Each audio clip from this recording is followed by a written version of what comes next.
That is a fact, Jack. What is going on? Welcome to Thursday Live with Dan and Damon, and the Owner's Pride podcast. Which, uh, funny enough, that I just kind of figured out I can take this exact same thing that we're doing here, which is totally relevant, and put it out in the Owner's Pride podcast, and that will just be some great stuff coming at you guys all the time. David, maybe if you log out and then hit the button to come back on, we will have some volume for you. And for everybody else, we're going to discuss today customer retention and customer satisfaction. So let's see here. I'm going to get Damon in here with us. It's going crazy. It's a crazy day today. I will tell you. You are still muted, and I cannot get you over onto the thing. Well, I got you over here now, although you are muted. Yep, you're muted as can be. It's a crazy day here at Owner's Pride. Here's the thing. If we're going to talk about business, sometimes business things can just go sideways. And what you have to do is just deal with those situations. There you are. Yes. There we go. There we are. All right. It's a crazy day. The goblins are definitely upon us. That and a hurricane. Hurricane. See, you're having a storm where you are, and I woke up to a bit of a shit storm myself. It was crazy. My plumbing back out, the clear out somehow exploded, and I had a volcano of sewage in my backyard. It was crazy. Okay, so now the dogs are outside, right? No. They were not. That's a good thing. I've done Okay. I've, I've done a lot of work with the hose and water today, and it was not washing cars. And crazy. But you know what? In business, in life, things happen, and I think that one of the things that we really, if we look at the guys that we work with that are entrepreneurs, you have to be ready to take these storms that come at you and keep going. Like you can't really. It was a little mental setback for me because playing with adult human feces is so against everything in my core. But you know what? Did it. You have no choice and you got to deal with it. And things will happen that are just as poopy in business sometimes, and we got to work through those too. Sometimes we all got to eat a bit of a shit sandwich there, Dan. Well, We we all could do. have we could have had a picnic out here today. Good Lord. All right, let's get off the poop emoji. Yes. Okay. So welcome everybody. I apologize because of what was going on earlier. I did not get the link posted out for everybody as quickly as usual, so a little bit behind. Apologize for that, but I think we'll still have a great time here because today we're going to talk about customer retention. Absolutely. And you know, this is a really big one for any business. If you generally you're spending money and effort to get marketing out to get business to come to your door, and Hmm. and even if it's a ceramic coating, you know, which is a much longer term of a thing, maybe you don't see that customer necessarily for a year. There's a lot of things that you can do to assure their satisfaction and keep your business in their mind, which is going to relate to more business down the road. I think it's terrible, almost a sin to just have a whole bunch of one night stands when in business the long term relationships are really what drive your business. Well, I mean, not only that, but that's what increases your business. That's how you become scalable. If you don't have the customers, you just can't be scalable.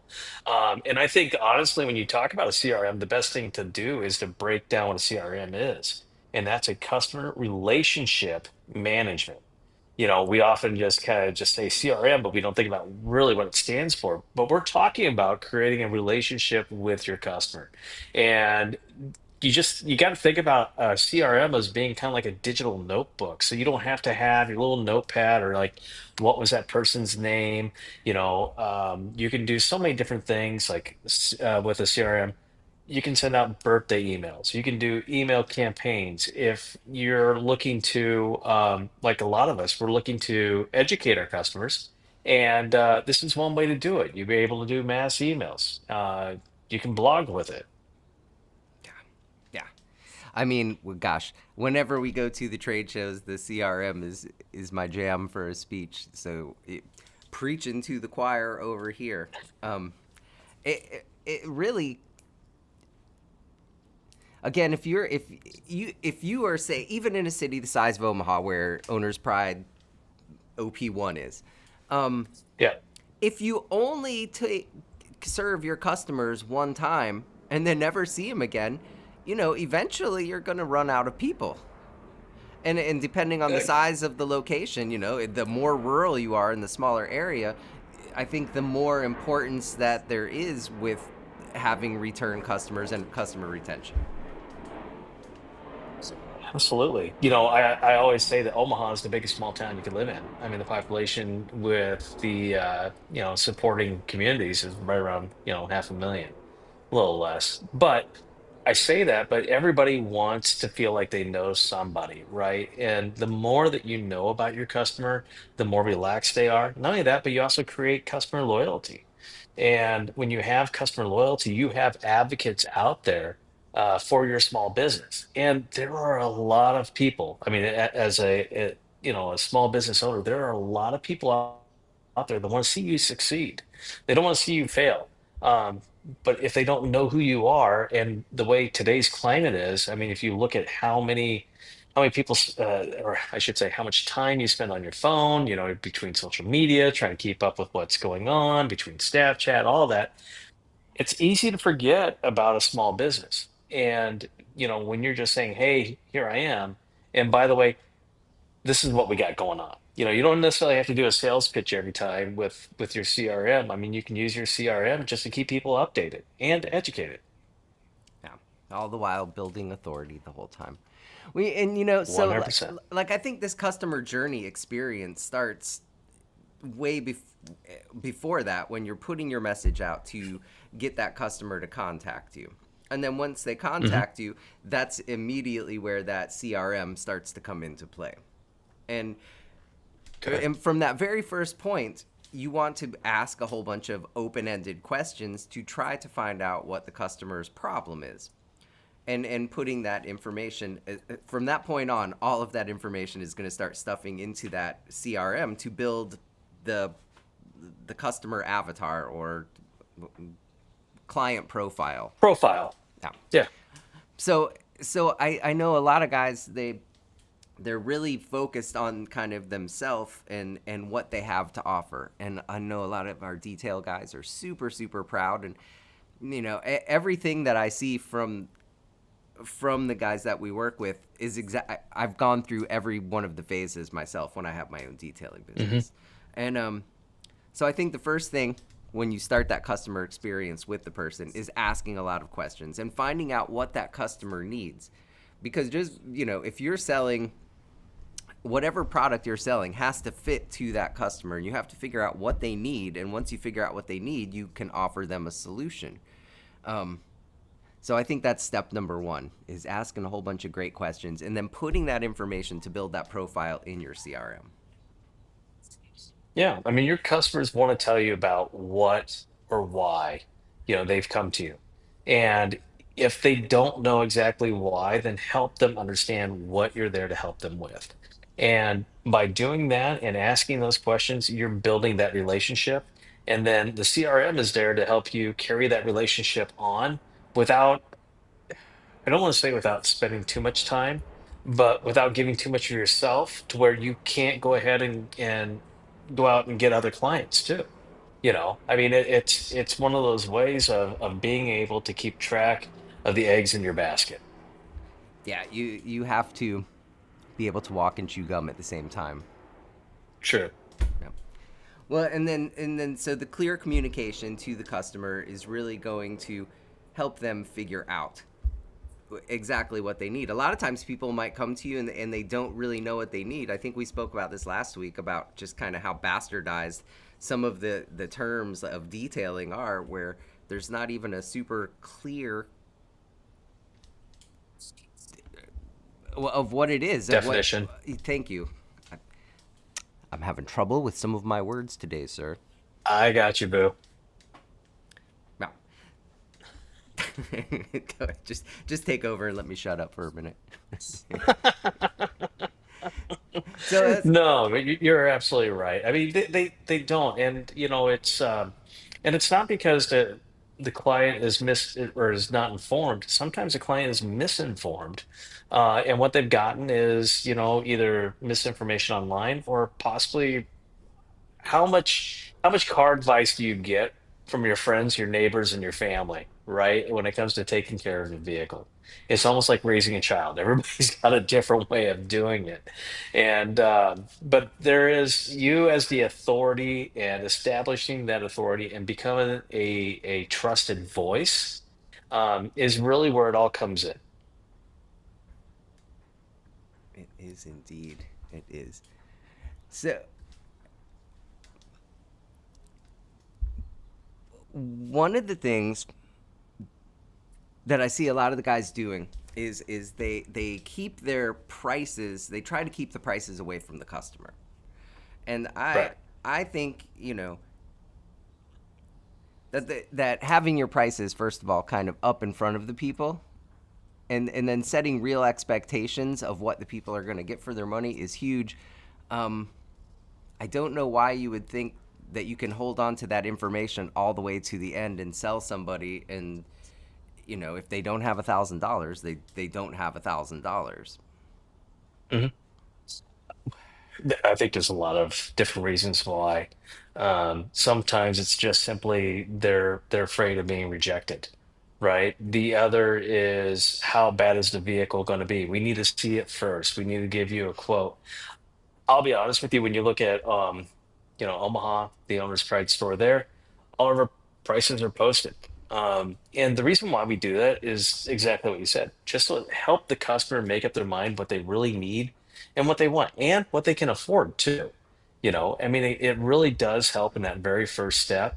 Now, if they want something more than what that service provided, yeah, I mean, we can always go ahead and add to. Sometimes we can subtract from, but give them an idea of what this is all going to cost.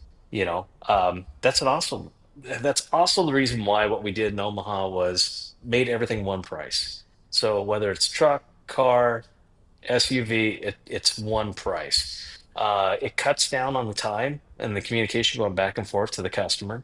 What size vehicle do you have? How many miles? So forth and so on and so on. What type of SUV? To be honest with you, think about how many SUVs are out there on the market today.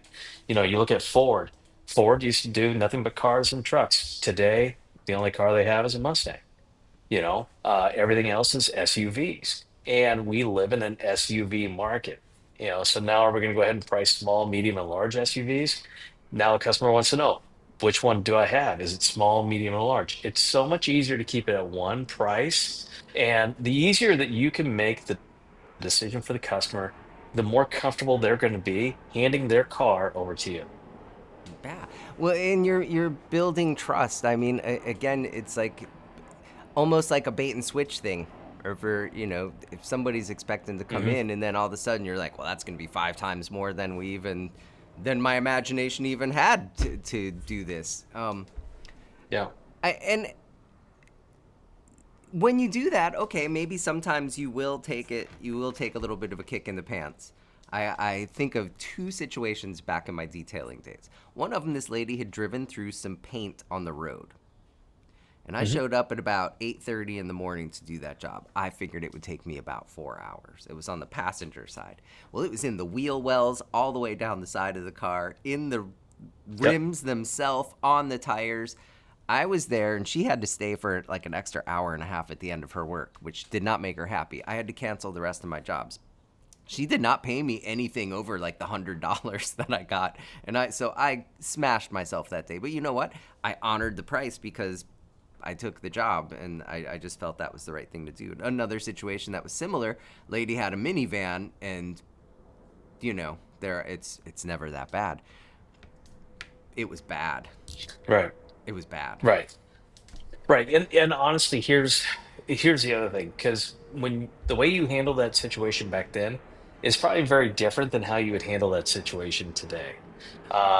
If we were to have that situation come in, then it'd be an immediate conversation or a call and letting them know, hey, this is what we got. This is why it's going to take longer, so forth and so on. But I think a lot of it is what you're saying is, it's a communication part, right? And the other thing is confidence in your skills. You know, I'm sure when you showed up and you saw that and being a newer detailer, you're like, holy cow, this is bad. This is really, really bad. And then as you're getting through it, you're just like, oh, I just want to get this done. I need to get out, you know, I need to get this over with. And the truth is today, you would have texted her, right? You would let her know, hey, this is where I'm at on it, so forth and so on. If you don't have time today for the rest of this, let me know. We can reschedule. And I think that's the other thing. Be conscious of your customer's time. That's the one thing that you can't ever give back to them. You can't refund somebody's time ever. And as a customer myself, and when I deal with a contractor or anything like that, I mean, recently I had something very similar. The one thing I told him, you wasted my time. Don't tell me when you're going to come back. Don't tell me when you're going to do this. You've wasted my time. I can't get that back. And everybody is busy. I'm not an exception to the rule, but everybody is very busy. And being respectful of somebody's time shows that you're really putting the customer first. Yeah, and it builds trust and that open communication. And a great place to utilize a check-in sheet would be another place where you could kind of catch some of that stuff. Problem comes if you lose some of the trust if you're changing a whole bunch of where you're coming in at, in your price. So Mhm. what do you guys do about that? Do you kind of just like kind of it averages out, and sometimes you're going to take one that's going to hurt a little bit more, but overall in the big picture it just kind of works out? It really does work out. The other thing is trying to make things as efficient as possible. And you set the parameters. If you're setting the parameters as far as the expectations, you're also controlling the amount of time that you're putting into the vehicle, right? And I think that's also a big part of it. Davis, Sarah, Bob, even the guys in the back working on the vehicles, it's the communications between, the guys doing the work, the people up front, and the communication to the customer. And when that is synced up, it's great. Whenever there's a breakdown in that communication chain somewhere, it can go off the rails. And if you don't pay attention to it, it can go off the rails very quickly. It is a lot easier to sit there and stare at that car and continue to work at it because it's not talking back to you. You know, you need to pull yourself away from the project, talk to the customer, keep them updated on what's going on. You don't have to go ahead and tell them every step by step by step by step what's going on. You don't want to go ahead and annoy them, with a bunch of texts or calls. But, you do want to let them know where you're at. We are progressing on schedule, or say you're about 30 minutes from being done. You let them know, hey, we're getting done ahead of time. If you'd like to pick up earlier, that's fine. If not, the car will be here waiting for you. Wow. Yeah. I think probably that customer service and just being trustworthy to your customers probably really the easiest thing that you could do to build It is. a solid business. But it's difficult though. It really is. You would think with all the forms of communication that we have today, between, something like this where you could do even a Zoom call with somebody or eCam to emails and text to Facebook Messenger. We have all these different forms of communication, and yet it can still just get lost in translation, right? Being precise with your words, setting the parameters of the job, and the expectations is really what's going to make this a great experience for both the customer and yourself with them. So you are developing that trust, you're developing that loyalty, you're developing that almost a synergy you have with this. Hopefully, this customer becomes an advocate for you and your business. Well, let's talk about those eight. There's essentially kind of eight phases in a customer journey. The first one being the assessment phase, when they're kind of trying to figure out Right. if they want to use you or not. Um, and that's where we've kind of gotten through where you want to gather all the information so you can get them into your CRM. Right. And so after that assessment phase, they have the admit phase, and that's where they know that they want your service. They want to sign up for it. They Hmm. book that appointment to come and get their car ceramic coated and PPF'd. Right. And so a lot of times, I think that we drop the ball in this phase when they get it booked. w- I think it would be good if they book to get a ceramic coating. If you still had some kind of correspondence, if that thing is a week out or 2 weeks out, if there was some kind of correspondence that went to them, kind of explaining what the service was, um, explaining Hmm. what ceramic coatings do, explaining what they should expect at their appointment. Just the more information that they could get, that's going to build confidence in them and keep them Right. excited for their appointment. And I think a lot of people don't do that. Once they get it on the book, they're on to the very next thing. There's one thing that you do really well with a lot of our installers, and you send a little video via email, right? And we did something similar, and we've posted on our Facebook page. And what I did was just basically make a video, and here's what to expect when you bring your vehicle into OP. This is what we're going to do to the vehicle. This is how we're going to do it. This is the product. These are, the parameters to the product. Not only that, but this is how long it's going to take to give them an idea and an expectation that it's going to be a full day service. It'll be ready for you tomorrow. We want them to be able to plan out their days. The more that we can explain to them what's going on with the vehicle and how long we're going to have it, the more that they can plan out their schedule for that week. And like you were saying prior to that, the appointment, a short video would go a long ways. And it's something you can constantly reuse for every customer. You want to take it even one step further, just take an extra 20 seconds out of your day and make that video directly to them and say their name. Hey, Mr. Johnson, I just wanted you to let you know what your Lexus is going to, what to expect the finish to be like and blah, blah, blah, and make it specific. Then that customer really feels like you're putting your arm around them. Plus, think about when Totally. you buy something. I mean, gosh, it could be anything. If you order something on Amazon and you do some research on it, when you order it, you're kind of excited for it. And what happens? You're going to get an email from whoever it is that says, "Hey, your package is on the way." It Hmm. just similar to that. I think a lot of customer retention and customer service. It would do everybody good just to put themselves in that other person's shoes. Right. Put yourself into a customer's shoes and say, how do I like to be treated? You know, what is my expectations when I go to a business? How do I want to be treated?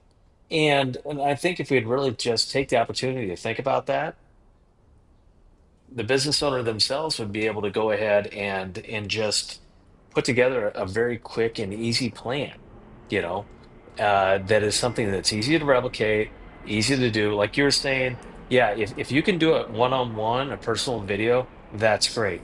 Now, I do know with a lot of people, especially, and I think back to myself, when I first started recording myself or, just doing videos like this, dude, horrendous.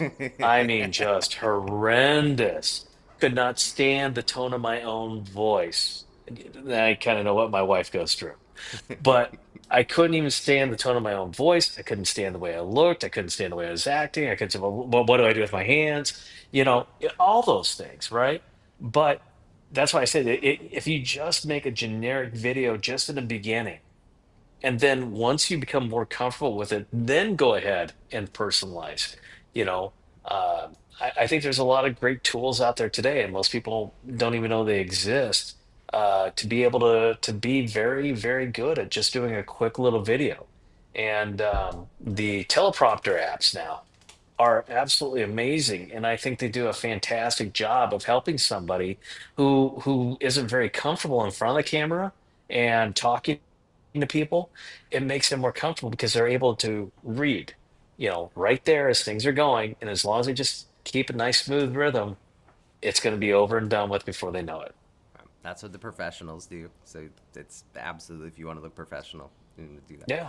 And then that whole thing, what we're doing right now, that kind of is an affirmation. What somebody might Hmm. have when they book that appointment, then they might start having those little fears creeping into their brain that's going, no, this is not going to be worth it, or this is going to be service, or maybe I could do it better somewhere else.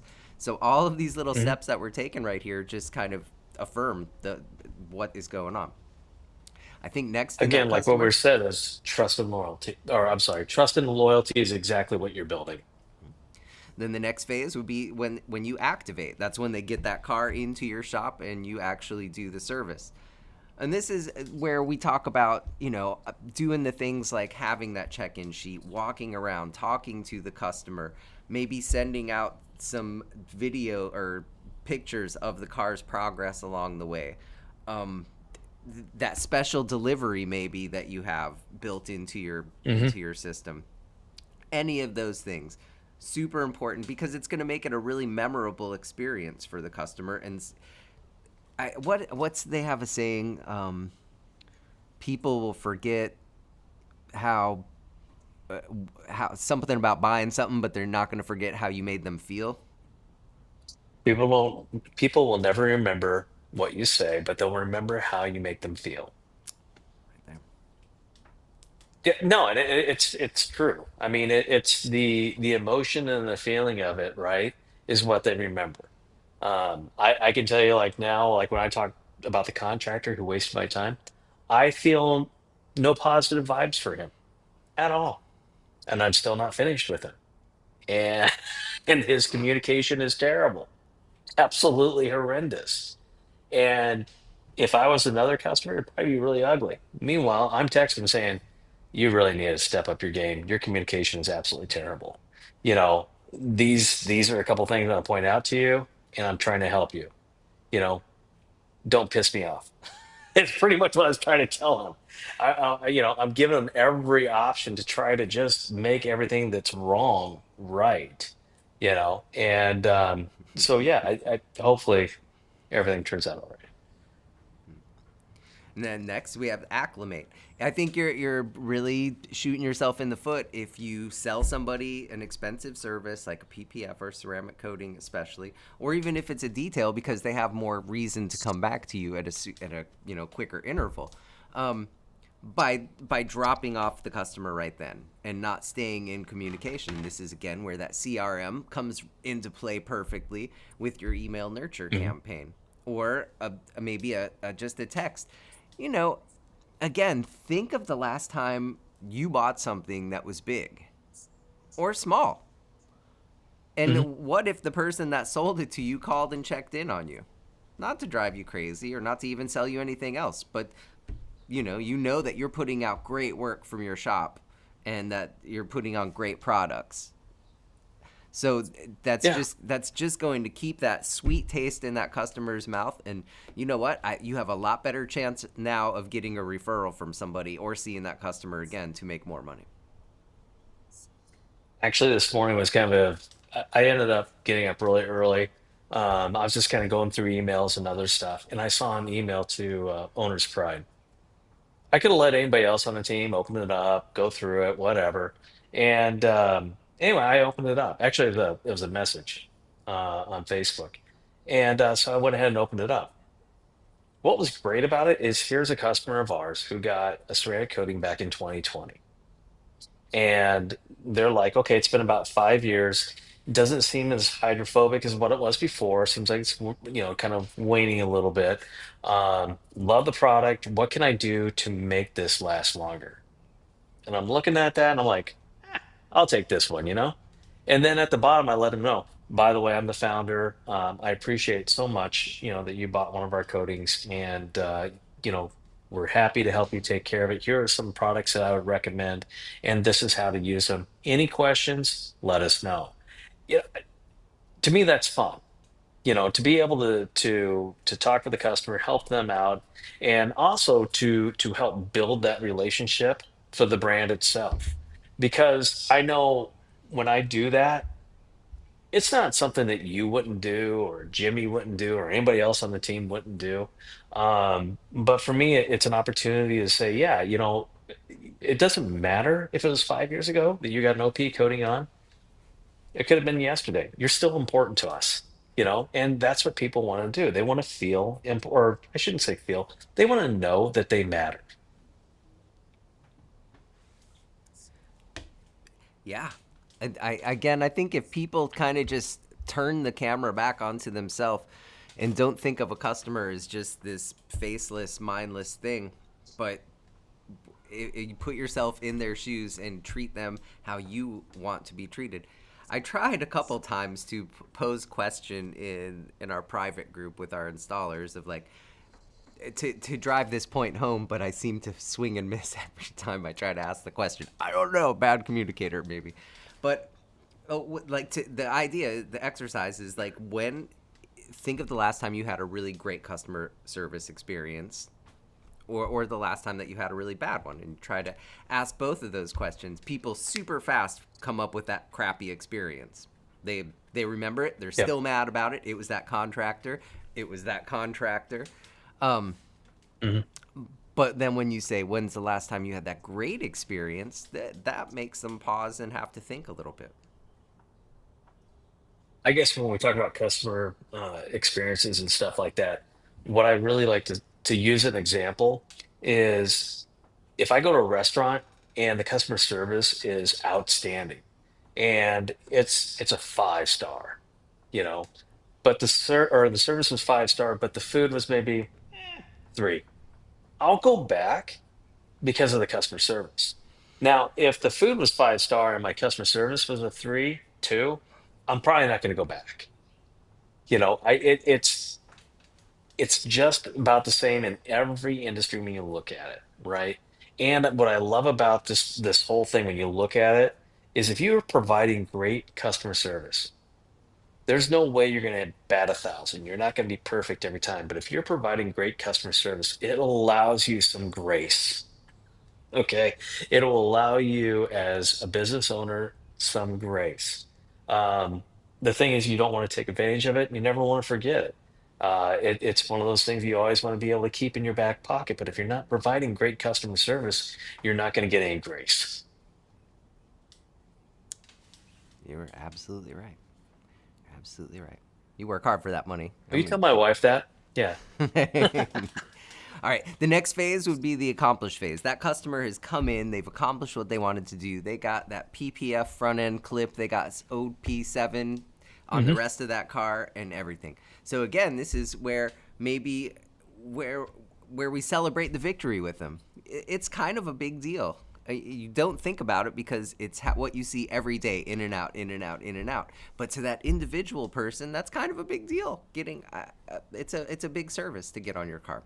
So maybe that's where you celebrate that victory with them, or send them that picture of when they picked up their car, where they looked super happy, or just check in, just say, is it performing how you wanted? And when you're using Owner's Pride products, they're going to say, heck yeah, they're performing just fine, just like I wanted. Yeah. I mean, check in with it, and everybody likes to know, that somebody else enjoys their happiness, right? So if they pick it up and they're happy, be happy with them. Because if they're not happy and they're concerned about something, then you're going to be unhappy and concerned about it too. So it should be the exact same way when they're happy. Customer or being attentive to your customer shouldn't be when there's a problem. Being attentive to your customer should be the entire time, whether, they're happy or not happy. If they're not happy, solve the problem, find out what it is. Maybe it's actually even a misunderstanding. Maybe they don't quite realize what they're seeing, or whatever, Um, or it could actually be something that needs to be taken care of. So try to get to it as quickly as possible before, you make a mountain out of a molehill. And then at the next phase, I think you have the adopt phase, where that customer becomes a loyal customer to you, and they're going to be a repeat customer because you're doing all of these things where you're creating that long-term relationship. And then the final phase Yep. is to become an advocate, and that's when they turn around and start referring people to for you, and like basically cheering on your business for you. And that's the best big win that you get. And there's a couple different ways. I at least allow them the avenue and the possibility to do this. Maybe you want a written testimony. Maybe you would like to ask them to post something on Facebook. More importantly, ask them for a Google review. So make it easy for them. There's a lot of ways to do it today. The easiest way is to go ahead and have a QR code just sitting right there at checkout and just ask them to do it when they're there. And you could be, finishing up the sale or whatever, and it's very easy for them to just point and click, do a 5 star. They don't have to leave a paragraph or anything like that. And then right there, you're able to say, "Thank you. I appreciate it so much." It's going to be the customer reviews. It's going to be the words that people use to describe your service and their experience. That's going to be what really captures them. Everybody wants to know what is the secret sauce when it comes to having a successful small business. And I can tell you right now, and this is going to be something that may seem counterproductive, it the secret to and the special sauce of having a successful small business isn't necessarily the product, it's you. You could have the greatest products in the world. You could be using the greatest products in the world. But if you yourself aren't doing customer service, you yourself aren't paying attention to your customer and your customer's needs, it doesn't matter what products you have. You're not going to have a successful business. Wow. There's a saying that I come across a lot in business, and it's not even necessarily the best product that's going to win. It's going to be the one that was presented the best and that people recognize and know is there. Um, and It becomes trusted. Exactly what you're saying. doing all of these things are what create that. So, so maybe if you're not the best detailer, you can still win this game. You can. Yeah. You can. Okay, but McDonald's is definitely not the best hamburger, right? But the customer knows what they want. They've gotten an idea. The menu is simple, right? You don't have to ask for, hey, I need a quote for a hamburger without cheese, no onions. You're not asking for anything. It's all right up there.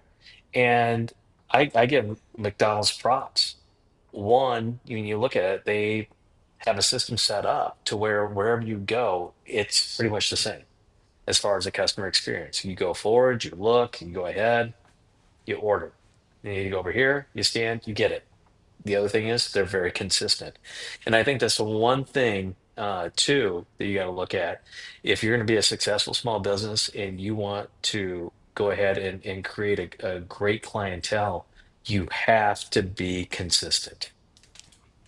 Yeah, yeah. Consistency is king all the way around. And then, Mhm. and then what? Like maybe creating little micro wows or little gestures that you can do. And so one thing that I think would really go a long way, and Angel sends people thank you cards. It doesn't Mhm. matter really what, but she sends handwritten thank you cards, and it blows people away because in our day and age now, something that is actually where you take a couple minutes out of your day to write a little thank you note.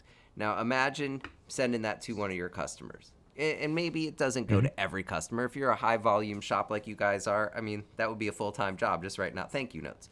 But you got those top customers that you have who are important, who are influential, who can send more work your way. I'm gonna take a couple minutes out and say, "Hey, thank you so much for your service," and sign it with your name. I mean, that's a pretty darn big deal. Pretty darn big deal. Don't know where you went right now. I'm feeling a little scared. Could have been. Oh, there you are. You with me? Still got ears? Yep, Okay, good, good, good. I got you now. Um, but that's another one of those things. I like to try to look for things that aren't going to cause financial stress, that are easy to do, but they just kind of, again, they're personalized. It's to that person. It's all about how you make them feel, and build your business. Yep, absolutely. And again, it goes back to the saying, people don't remember how you, or what you said. They remember how you make them feel. And if you wanted to try to to do these in your shop, you could even systematize so these some of these steps are just natural that happen. And if you think, okay, how have we done that in Owner's Pride?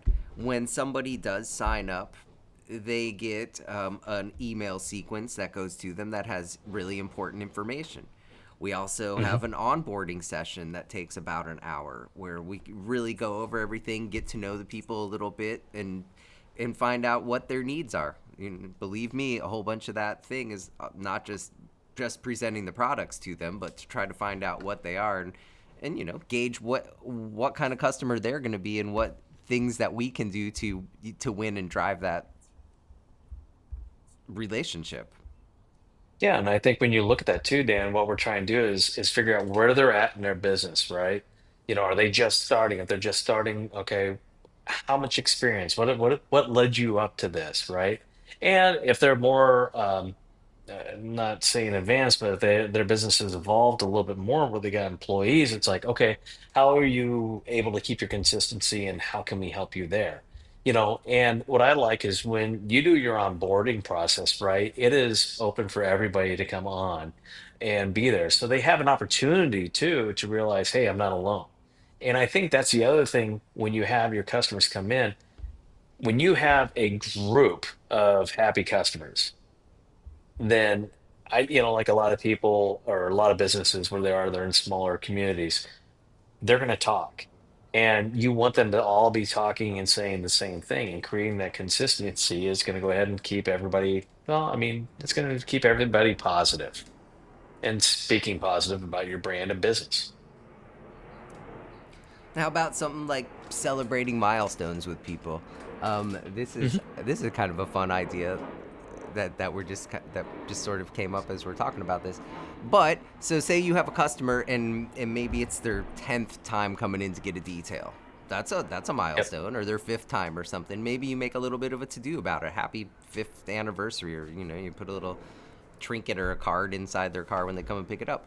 Or how about for us? Maybe somebody's on their 100th 7-year coding or something, or they hit Exactly. some kind of a number, and we should really be celebrating those too. This all just kind of flushed in right now. Well, and I think the biggest thing is acknowledging it, right? It's yeah, the trinkets and everything else is nice, but even to be very genuine and saying, you know what, I really appreciate your business over the years.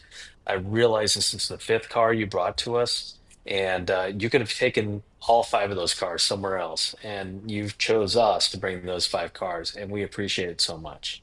And then normally there's a small gift card or whatever, but it's the acknowledgement that really matters the most to people.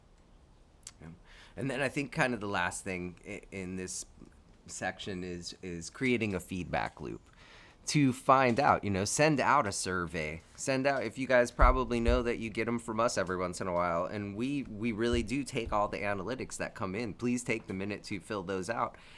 Because we're going to try to make positive changes to make a better experience for you from the feedback that we get. And if you Right. get that feedback from your customers, again, it makes that customer feel like they have a say in your business and that they matter, and it just congeals everything together.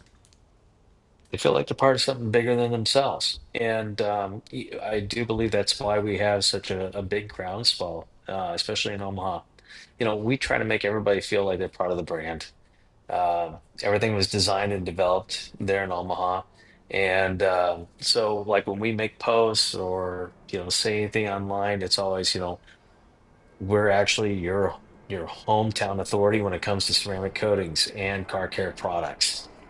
We like to make people feel like we want to thank them for making the brand what it is today, and that Have you they're a guys huge part of that. have you guys won the Best of Omaha award every year? Not every year, but we're not able to publish it yet, but this will be the eighth year. This will be the second year, or no, I believe third year. We're the first place winner. And it's some people will go ahead and say, if you vote for us, let us know. We'll do this, we'll do that, we'll give you a discount. Well, we like to say thank you. And typically, what we'll do is we'll have some type of Best of Omaha sale after we announce it or whatever. It's an opportunity to give back to the community and give back to the people and saying thank you. But yeah, I mean, it'll be 8 years. And in the very beginning, when I first started OP and started the detail shop, I'll never forget. I was told, don't even bother. Don't even bother to try to win. Because there's always two big companies who are always going to get it. They're always, and all I can think is, if there's two and there's three places, I'll take third and I'll grow from there. And that's exactly what we did. We got third and we just kept on growing and growing, but building that customer loyalty, focusing on, having that unique customer service. And I give my son the majority of the credit for that. When we were starting OP, Logan said, he goes, I want to make sure that whatever we build is something that we would want to take our vehicles to. And that was the whole idea behind the detail shop, and the customer service. How would we want to be treated as a customer? And we've been pushing that, and so yeah, it's been just about every year. In fact, we would have got it the second year. Now I think about it, it wasn't year one, but it was year two that we started our Best of Omaha run. That's awesome. It would be kind of a gut punch if you lose it now. After you get it that darn many times in a row. You'd be like, what did we do? I, you know, I'd lie if I said I don't think about that once in a while. But I do know that we need to keep on evolving as a business. We can't always do the same thing that we've always done. And customer satisfaction has evolved. We have seen a huge shift in customer service when it came to COVID. And the difference between customer service between pre and post is huge. It really is. It's been very massive. And so our whole strategy when it comes to customer service had to change with that. Had we done everything exactly the same as we did in the beginning when we were third place, we never would have made it to first. Gotta evolve and yeah. Yeah. Yeah. What did they say? What got you here won't get you there. Yep, there's that. And I always told the guys too, I said, when you're on top of the mountain, everybody wants to knock you off. I go, nobody's paying attention while you're climbing, but once you get to the top, everybody wants to knock you off. And it's a great team there. We've got great people in the back working there who some have been there for 6 years, uh, 5 years. It's just a very, very solid team there from the front to the back. It really is. It's something that makes what we're doing really unique when two of the partners in the company have full running detail shops. Hmm. Just I mean how I don't know how you could have any more credibility in an industry than that. Like that's running I think, simultaneously because y'all have multiple businesses and yeah. Well, you do it what you just do. it keeps us relevant, it really does. And I think also the fact that we're involved in other businesses or, you know, like, okay, so our house, we have five businesses out of this one house between my wife and myself. I'm lazy. I only have two. My wife has three. But it's the same. It's all about, taking care of customers. I mean, even though hers is real estate insurance and mine happens to be in auto car care products, it's the same thing. It's taking care of the customer. Yeah. Okay, so since we're doing Sunday or Hmm. Saturday at Saturday. 10 o'clock my time, 1 o'clock your time, we're Yep. attempting something new and exciting here, and that is I'm gonna be the boy running You're gonna around be the car. washing a car. I'm gonna Yeah, be just don't wear tight shorts. man. I'm wearing some spandex and a little half shirt. No, no thanks.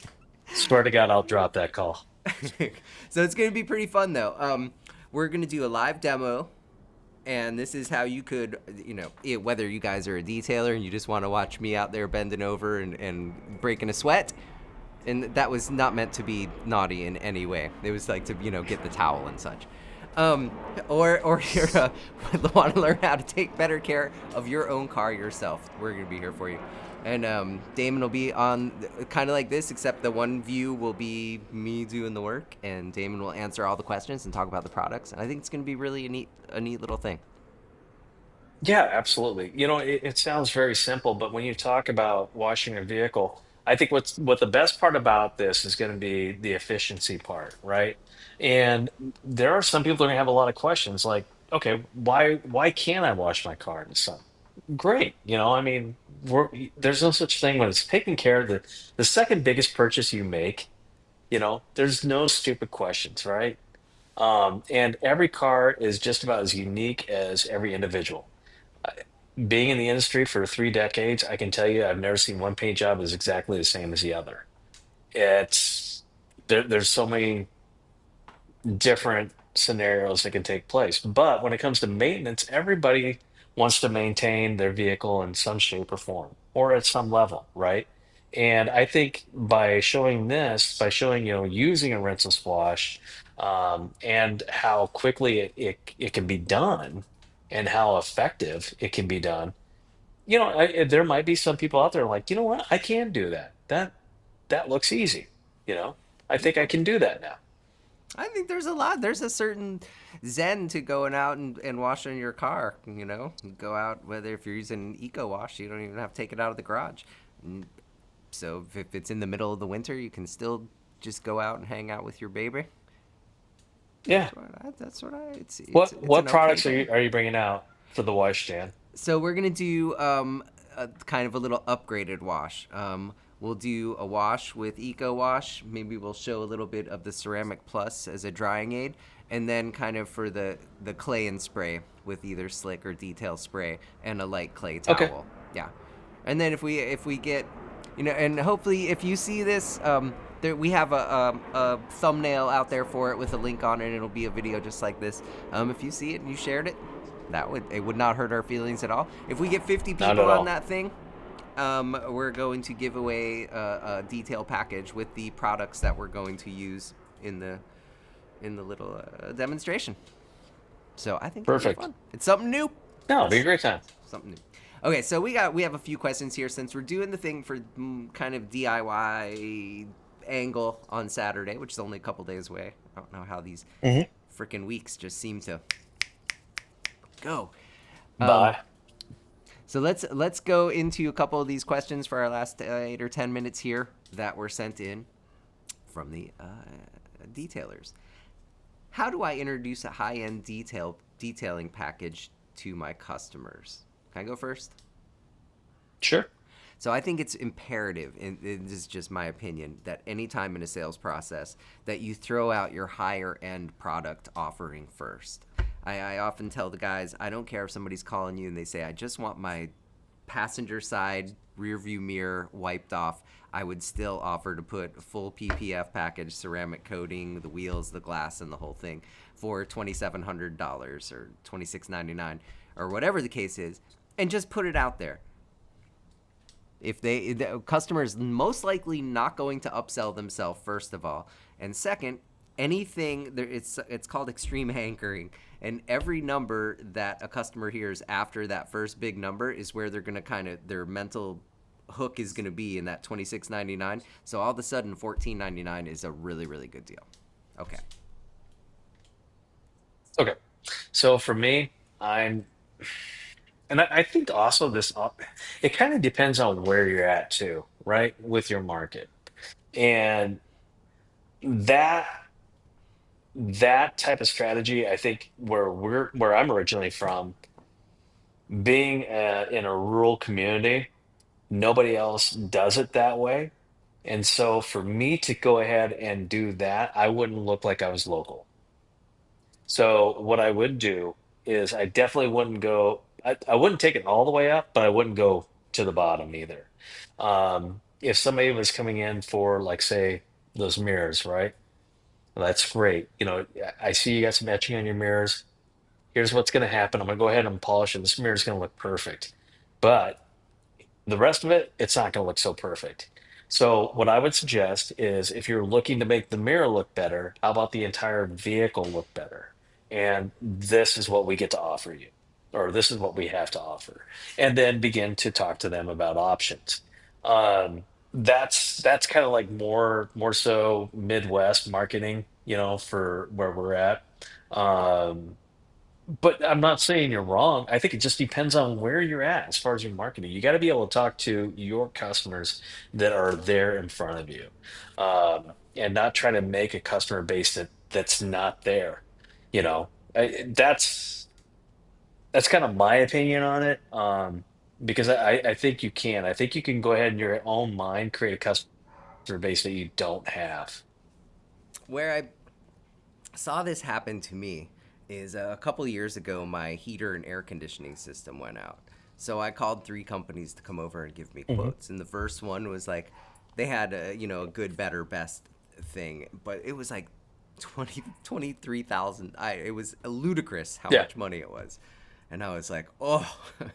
But then the next company came over and it was these two guys who were like moonlighting and they're like, we'll do it for $8,000. But I've been I've been done wrong by contractor people before, much like you, my brother, and I knew that that was just gonna We've do nothing but cause trouble. So then I had another company come over, and they were kind of in the middle somewhere. But because their middle was like $10,000 less than the other company, I could not break out my checkbook and write a $10,000 check fast enough for them. no, and again, it's I think like with everything, right? Every customer is a little bit different, unique, and you need to be able to tailor your sales to that customer, you know. But no, like I said, I don't think you're wrong in going from high to low. I definitely agree with you though. Going low to high is now it seems like you're constantly upselling the customer and nobody wants to feel like they're being upsold to. I sure don't. And that's you know keeping that in mind when you're talking to the customer also makes them know that you're looking out for them and you appreciate their time. When you go way above their head or way below what they want to do, you're not appreciating their time.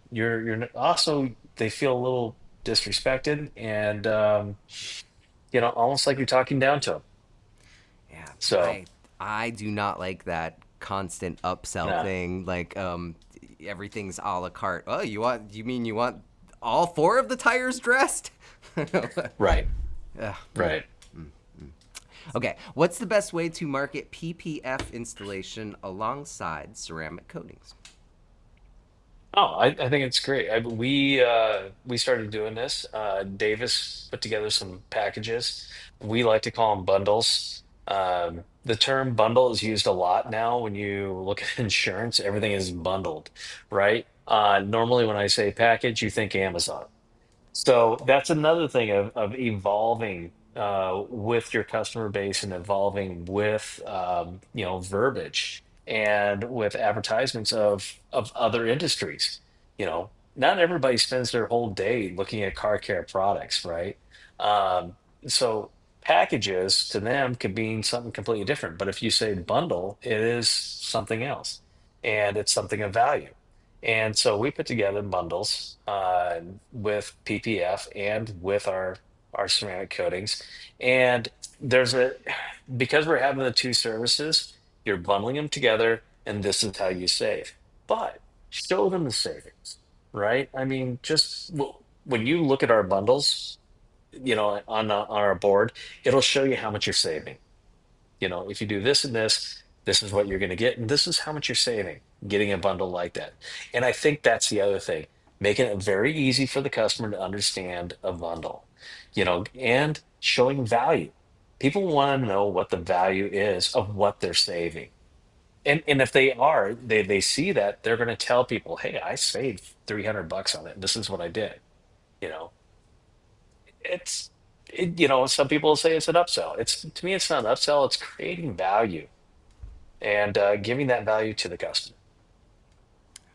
My goodness, we're butting right up to our hour here, but these questions Yeah. are just freaking amazing. The detailer questions today are really really good. Let's do one more of them.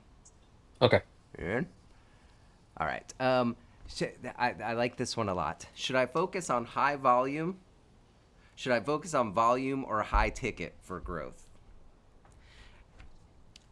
So the reason that this one is really surprising. One of the things that we do in the coaching for the guys, if they're working on their order part of their business, is we go in and we really tear apart every service that they're offering and make sure that those services are profitable. And you may not, really be thinking about this, but if you're doing a job that's taking you 4 hours and you're making $100, well, that's $25 an hour. And if you're kind of splitting your money apart to put some money over here for taxes, some for profit, some for your payroll, some for hard goods, and some, well, you may be losing money by taking those jobs. So I think that really breaking everything down has to be done to really know the answer to this. Of course, I think that businesses seem like everybody is transitioning from. A lot of guys start with interior detailing. Oddly enough, I don't know why that is. It seems like I would start on the outside if I was going to be a car detailer, but a lot of them come through interior, then they move to exterior. Pretty quick, they want to start polishing the cars, and then they want to do ceramic coatings, and they don't want to touch the inside of the car anymore. So definitely the more profitable jobs are going to be the high ticket items. But we also know people who have dealership services, businesses that are making more money by having staff work inside of the dealership entities. So I think I just kind of spoke off of both sides of the coin right there and then raised my arms up in there and threw it back to you. Like, what the hell am I going to do now? Yeah. No, again, it comes back to your market and where you're at too. I believe that wholeheartedly. I do think that if you're going to scale your business, you have to increase your volume. And if you increase your volume, you're going to have to increase having employees. It's a balancing act, and you need to know your numbers. You need to know your margins and all this in order to do it.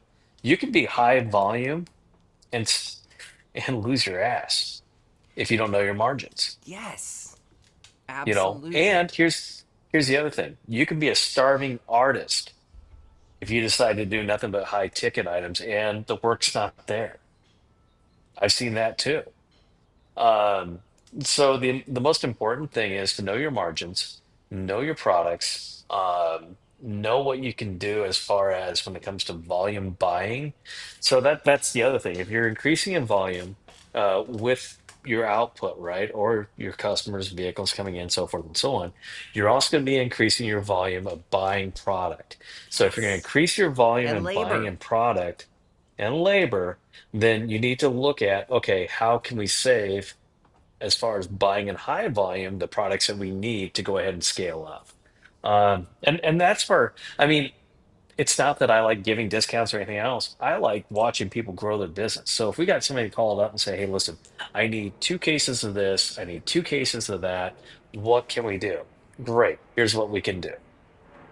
This is how we can help you sell the product. Not only sell the product to you, but this is how you can sell the product to your customers, create that value, and increase your profit. And then let's scale up a little bit more as you grow. Again, you got to know your margins. You got to know your market. If you're somebody like, say, in Beverly Hills or something like that, yeah, go ahead, go for low volume, high profit.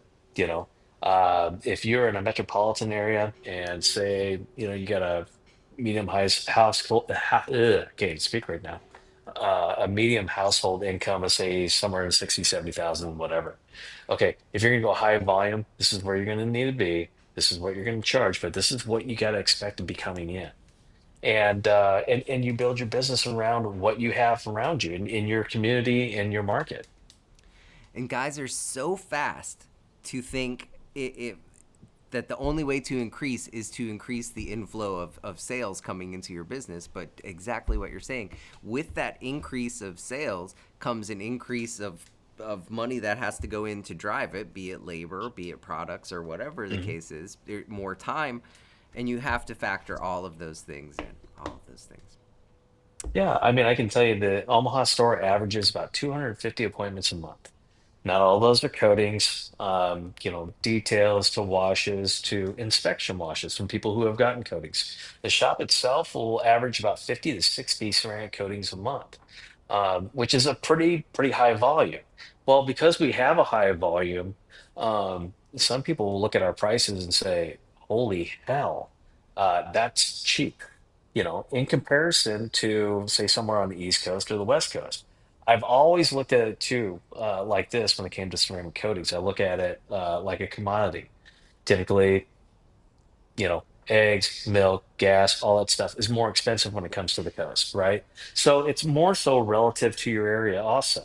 And because we do such a high volume, the shop is able to purchase in a high volume when it comes to products and get much more, I should say, much bigger discounts than if we didn't. Well, you're living proof of it, and that just makes everything that we're doing so much cooler. That it's not just shooting from the hip. That we still have these stores that are running high volume today. And if you know what, if you had Mhm. 250 appointments, if those turned into all ceramic coatings, you would have to wear a top hat and a monocle. I, 250 I wouldn't coatings a have any. month. I wouldn't have any hair left. I've been pulled out. It's been pulled out by now. But I mean, here's the truth. If a kid from Dunlap, Iowa, a small town of around 1,000 people, can go ahead and start a detail business and go from polishing and buffing cars in the back, and then go to the front of the shop. Uh, be very fortunate to help build a team that's very solid, like we have now, to the point where I went from the front of the shop to out of the shop. And now I'm gone from out of the shop to out of the state and working remote here in South Carolina. Um, Again, high school education. I've learned a lot over 3 decades, and I've met a lot of great people, and I've made a lot of mistakes. But if I can do it, a lot of people can do it. Grit, determination, and that nonstop attitude. I And a like good that. wife. And a good wife. You scored with Kim. I did. Absolutely. All right, let's wrap this one up until Saturday. I'm Sure. getting ready to do an onboarding with our new Puerto Rican distributor, Cadmiel, at 2:30. So, Awesome.